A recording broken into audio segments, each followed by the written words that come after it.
This massive defensive earthwork in Wheathampstead, Hertfordshire, in the southeast of England, was constructed around 2,000 years ago and may have been the site of Julius Caesar's defeat of Britain's Celts. The site is called the Devil's Dyke or Ditch, and may have partially enclosed a centre for the local tribe, the Cassivellaunus, and served as a place of refuge for people and cattle in times of unrest. Nearby earthworks known as the Moat and the Slad were probably continuations of that boundary. Together they enclose the largest defended site of this date in Hertfordshire. The name Devil's Dyke arises from the legend that only the devil could have dug such a large ditch, and that is not the only legend associated with the site. In more verifiable history, excavations in recent years suggest the settlement in the area was spread across a complex of sites overlooking the valley of the River Lee, while the enclosure that includes the Devil's Dyke may not have contained permanent occupation. This reinforces the notion of it being a defensive fortification. Although Wheathampstead itself has a rich Iron Age and Roman history, the focus of settlement later moved to Verulamium near St Albans, which in turn became the Roman town of Verulamium. Verulamium Museum calls Devil's Dyke the first capital because of the importance of this site. Archaeologists excavated a significant Roman villa at a local farm where they unearthed an impressive collection of artefacts now in the museum. Other burial sites, villas and artefacts have also been found in the area, and in 2013 one of the largest hoards of Roman gold coins discovered in Britain was unearthed less than 1 mile from the Dyke. The site is also famed for its alleged connection to the prototype King Arthur figure called Cassivellaunus. Dr. Sir Mortimer Wheeler excavated part of Devil's Dyke in 1932 and dated it from about 75 to 50 BC. He suggested that it was the headquarters of the chieftain Cassivellaunus, who led the British resistance against Julius Caesar during his incursion in 54 BC, and that it was the site of Cassivellaunus's defeat. This identification is still widely quoted, although there is no archaeological evidence either way, and it has now become embedded in the legend and mythology of the site.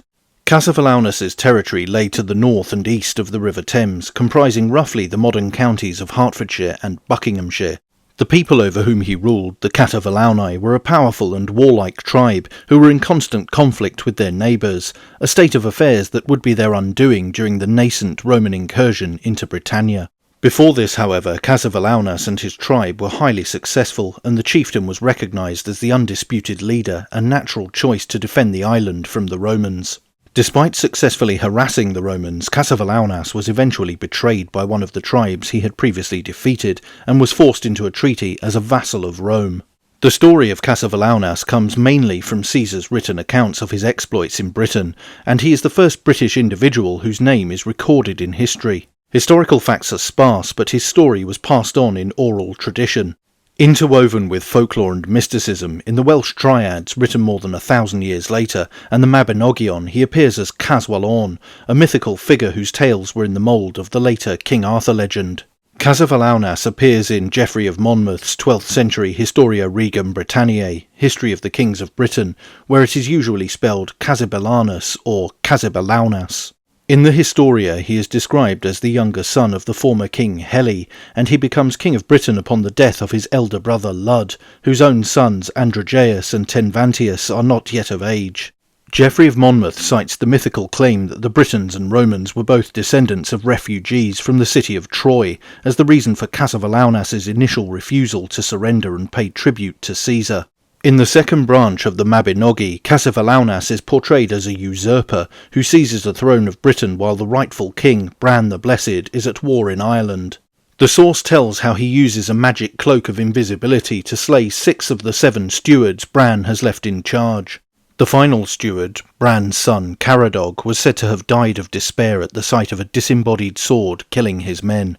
A stone plaque dated to 1937 and affixed to a brick gateway at the site states, "This entrenchment is part of a British city built in the 1st century BC. It was probably here that Julius Caesar defeated the British king Cassivellaunus in 54 BC. The truth of the legend remains elusive, but that takes nothing away from the monumental scale of the undertaking of this incredible earthwork. But that's it for this video. Don't forget to like, share, and most importantly subscribe. And you can also support the channel on Subscribestar via the link in the description, or via YouTube Super Thanks. Thanks for watching. Bye for now.